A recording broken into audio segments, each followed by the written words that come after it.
Welcome to Voices of Video.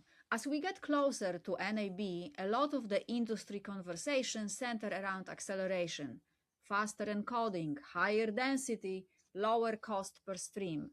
Those things matter, but for engineering teams, the more important question is not whether hardware acceleration works, but whether you can introduce it without disrupting everything else that already works. Like most things in technology or even life, video platforms are not greenfield environments. They've evolved over time, they carry integrations, operational habits, monitoring layers, and assumptions, often based under a different compute model. So, introducing acceleration is not just a performance decision, it's actually an architectural decision. Today, we've joined by Dominique Vosters from Scalstrm. Dominique brings more than 2 decades of experience across broadcast, networking, and large-scale deployment. He has worked from proof of concept through integration and production rollout, translating technical challenge into something that teams can actually operate. Moderating today's discussion is Leonardo Nito, Director of Market Development for EMEA at NetInt. Leo approaches these conversations from the market side, surfacing deployment tensions and assumptions that teams don't always say out loud. Dominique, welcome. Leo, over to you. Thank you, Anita. Nice to have you, Dominic. It's always nice to have these discussions happy for to our audience. So now let's just deep dive. I think people's times are precious. So, when CPU only stops scaling. Dominic, one pattern I see across the market is that teams rarely start by asking for hardware acceleration. They start by trying to extend what they already have or what they already built. They add more CPU instances, they tune presets, and they stretch what they have already built within their own infrastructures. Then things change. We can start by asking, from your perspective, what typically triggers the moment when CPU-only workflows stop feeling sustainable? Yeah, what we notice lately with our customers is that cost is mainly a driver. We see it more and more in different parts of the ecosystem, from transcoding, packaging, the whole flow more or less. So customers are becoming much more cost aware. And then of course, when they come to us and on the origin, we've already proven to be cost effective. And since 2 years, we also launched transcoding. And also there, we want to do the same cost savings. And then one way that we can realize this is by using the NetInt VPU hardware accelerated cards. And with these cards, we can definitely do cost savings. So from our point of view, what we see with our customers is that the discussion is not necessarily CPU, VPU driven.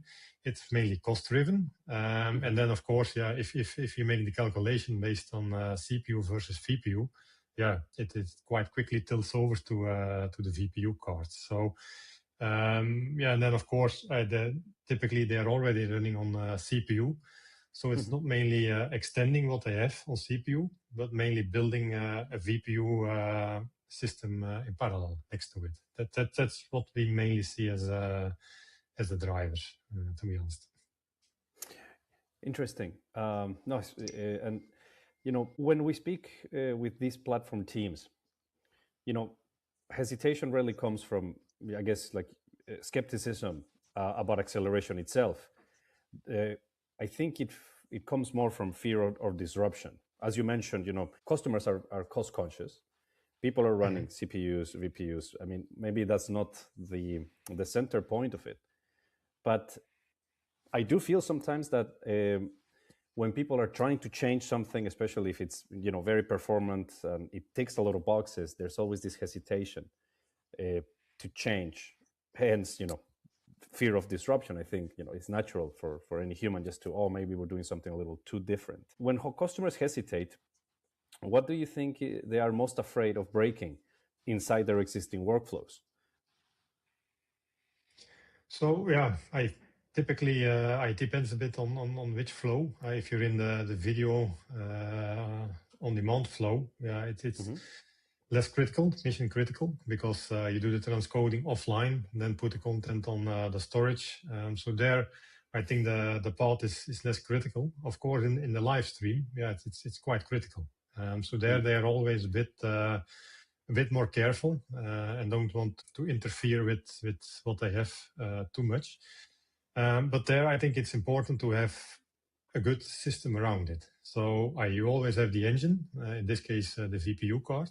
And then it's about the vendor, what you do with it. Where we invested a lot of effort from our time, from development, is making a rock solid solution from the input stream till the player, let's say, like resilience, synchronization, frame loss, repair.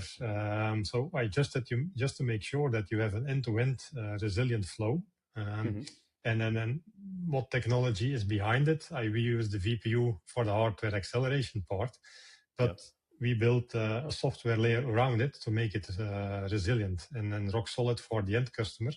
And this is what customers really like, because they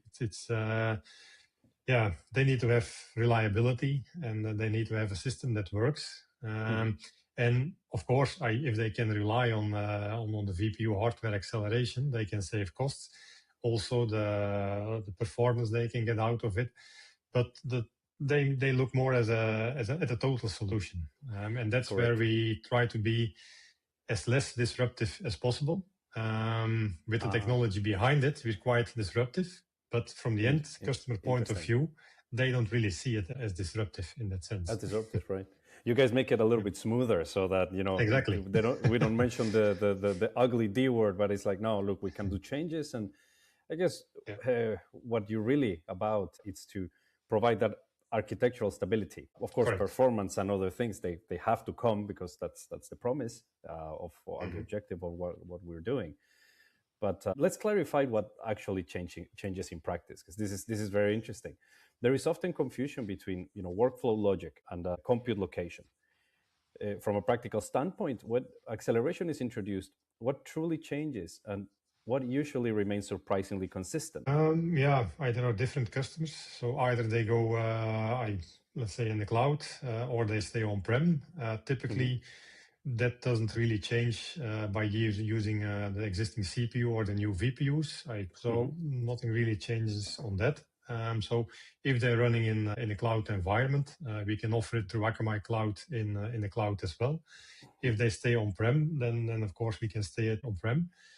And then for the rest, on the flow as such, we try to have a system that can do it all. Let's say we can do the monitoring, we can do the analytics, we can do the reliability, the redundancy.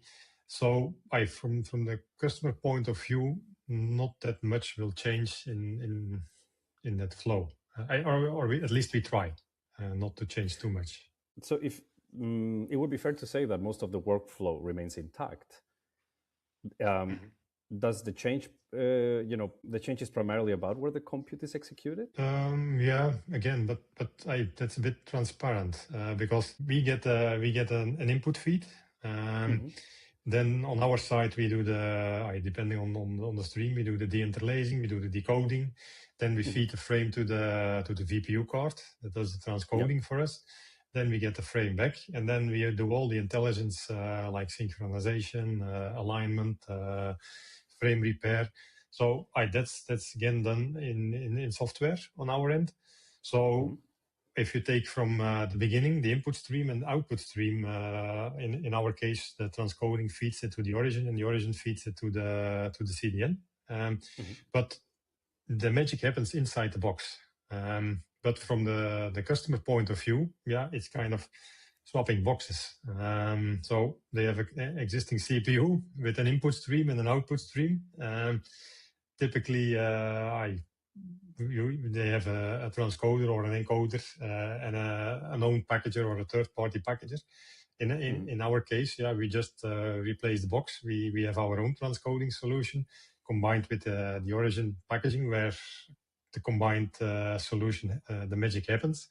and then for them it's more or less swapping boxes in that case. Right. Yeah. Hence, the stability that it's offered. Some Correct. teams introduce acceleration directly into their pipeline, while others rely on an orchestration layer to manage that complexity. In your experience, does every deployment require a platform approach, or does that depend on maturity and scale? Yeah, that depends a bit on the customer. We can manage both. So we kind of adapt what the customer requires. It's not something we enforce. This is where we follow the customer mainly. And at what point does the operational overhead or direct integration begin to erode architectural stability? Yeah, I think this is a critical point, because as we go back to the beginning, being disruptive and replacing a system to a new system, hardware accelerated in this case, there you have to make it as a solution provider, Scalstrm in this case, the road or the migration as smooth as possible. Because if you just need to swap and you need to change the whole flow, customers are really reluctant to do that. So the smoother you can make this operation, the better, I would say. And then one of our key differentiators, both on origin and transcoding, the whole solution is the performance we mentioned in the beginning, but also the ease of use. So we have made our platform quite intuitive, that it's more or less plug and play to insert a new solution. We have concepts like publishing points where they can match the existing URL. We have adaptations where we can map the same stream to 10 different players in different formats. Also creating a channel involving or introducing the VPU hardware acceleration part for the transcoding. This is all quite intuitive. Of course, it depends a bit on the complexity of the existing system, but we try to make it as much plug and play as we can. Which brings us to real operational questions. Like in conversations we've had with teams, the hesitation is rarely technical. It seems that it's mostly operational, and they ask, how do we introduce this without destabilizing production? From what you have seen, what does a sensible low-risk rollout actually look like in practice? Yeah, since it's for the VOD flow, it's less critical. This is something you can easily build in parallel, activate once it's up and running. A live flow, of course, this is much more critical. So typically this is built aside it in first a test environment and a staging environment. Once it has proven itself, then channel per channel is taken into production. On the live side, customers are a bit more careful, I would say.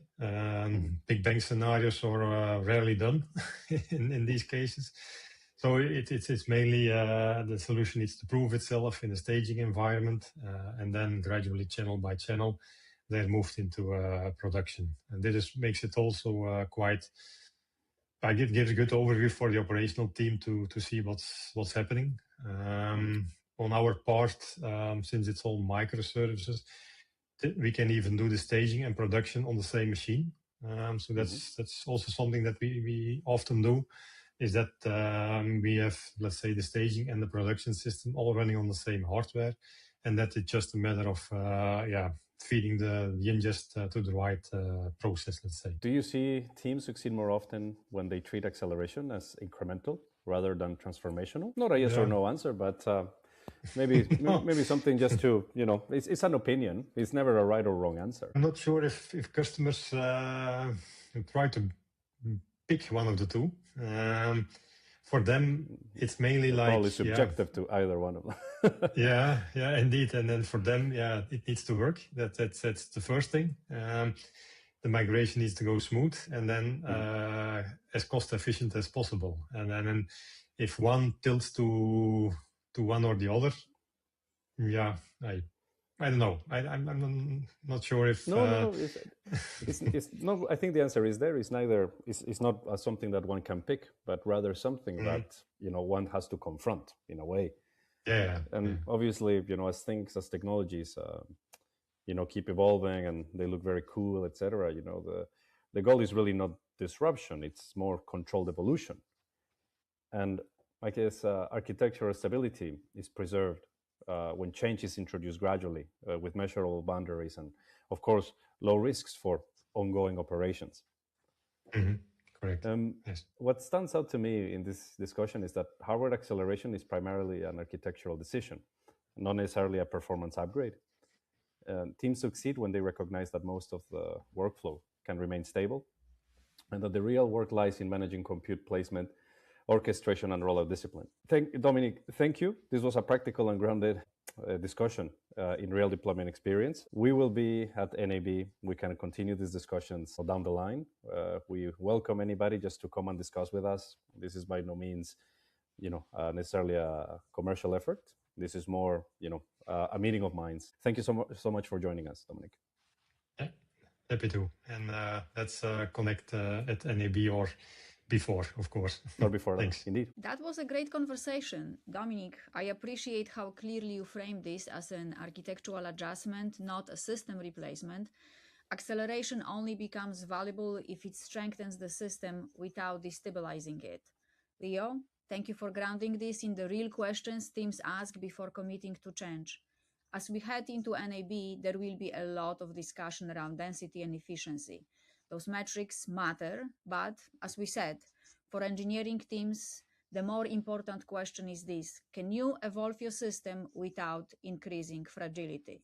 Because growth has a way of exposing weak assumptions very, very quickly. And let's be honest, in production, stability will always matter more than peak numbers. Thanks for joining us on Voices of Video. We'll see you at the next episode.